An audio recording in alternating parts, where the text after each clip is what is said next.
આજે આપણે બનાવીશું બાળકોનો ફેવરિટ એવો કૂકી ક્રીમ આઈસ્ક્રીમ બનાવશું. બહુ મસ્ત થાય છે. ઇન્ગ્રેડિયન્ટ્સ જોઈ લે. પહેલાં અડધો લીટર દૂધ છે, અડધો વાટકો ખાંડ છે, 2 ચમચી જીએમસી છે, 1 ટેબલસ્પૂન કોર્નફ્લોર છે અને 1 ટીસ્પૂન સીએમસી છે. થોડું દૂધ આપણે એક વાટકામાં લઈ લેશું અને બીજું દૂધ આપણે ગરમ થવા મૂકી દેશું અને એમાં ખાંડ પણ એડ કરી દેશું. એટલે ખાંડ પણ દૂધમાં ઓગળી જાય. તમારે જેવો મીઠો જોતો હોય એટલી ખાંડ એમાં એડ કરવાની. હવે દૂધની અંદર જીએમસી, સીએમસી અને કોર્નફ્લોર બધું જ એડ કરીને એનો સ્લરી બનાવી લેશું. આ બધું મિક્સ કરી લેશું. આ મિશ્રણમાં લમ્સ ન પડે એનું ધ્યાન રાખવાનું. હવે આપણું દૂધ ઉકળી ગયું છે. જે આપણે મિશ્રણ તૈયાર કર્યું એને ધીમે ધીમે એડ કરી દેશું અને હલાવતા રહેશું જેથી એના ગઠ્ઠા ના પડે. આવી રીતે બધું જ આપણે મિશ્રણ એમાં રેડી દેવાનું છે અને 2 ઉફાણા લઈ લેવાના છે. એકદમ ઘટ થાય એટલે ઠંડુ થવા મૂકી દેશું અને આપણે ફ્રીજમાં મૂકી દેશું. હવે 1.5 કપ વ્હીપ ક્રીમ લીધું છે. પહેલાં આપણે આઈસ્ક્રીમનો બેઝ મૂકી દીધો હતો ફ્રીજમાં, એને પણ બહાર કાઢી લીધો છે અને 2 પેકેટ લીધા છે હાઇન્ડેસિક બિસ્કિટના.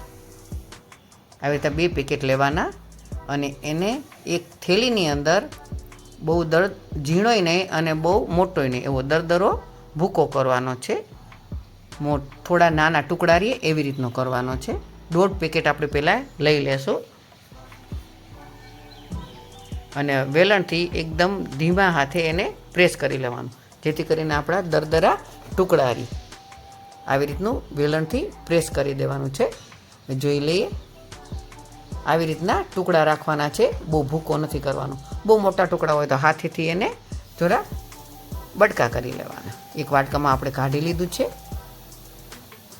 હવે બીટરની મદદથી પહેલાં આપણે આઈસ્ક્રીમનો બેઝ બીટ કરી લેશું અને 1.5 કપ મેં લીધો છે વ્હીપ ક્રીમ, એને પણ આપણે બીટરની મદદથી બીટી લેશું.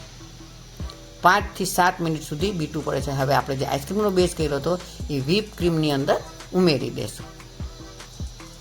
બધું જ એમાં લઈ લેશું અને બંનેને ફરી પાછું આપણે બીટરની મદદથી બીટી લેશું.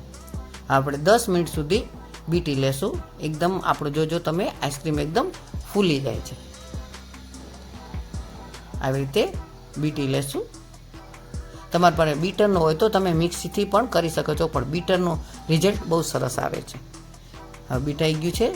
હવે એમાં આપણે હાઇડ એન્ડ સીકનો જે ભૂકો કર્યો હતો એ એમાં આપણે એડ કરી દેશું અને આ બધું જ મિક્સ કરી લેશું. આ આઈસ્ક્રીમ સ્વાદમાં એકદમ બહુ મસ્ત થાય છે અને બાળકોને પણ બહુ ભાવે છે અને મોટાને પણ બહુ ભાવે છે. તમે આવી રીતે મેં જેમ કર્યો છે એવી રીતે એક વખત ટ્રાય કરજો.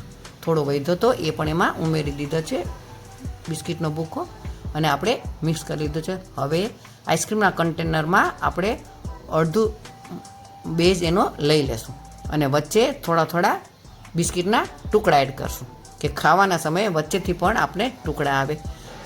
વધેલો બેઝ પાછો એમાં ઉમેરી દેશું અને ઉપરથી ફરી પાછા આપણે ટુકડા પણ બિસ્કિટના ઉમેરશું. બધું જ લઈ લેવાનો. આપણે લઈ લીધો છે. ઉપરથી ટુકડા પણ એમાં એડ કરશું.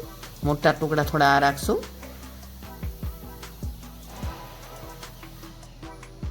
અને આને 10 થી 12 કલાક સુધી ફ્રીઝરમાં રાખી દેવાનો છે ઢાંકીને.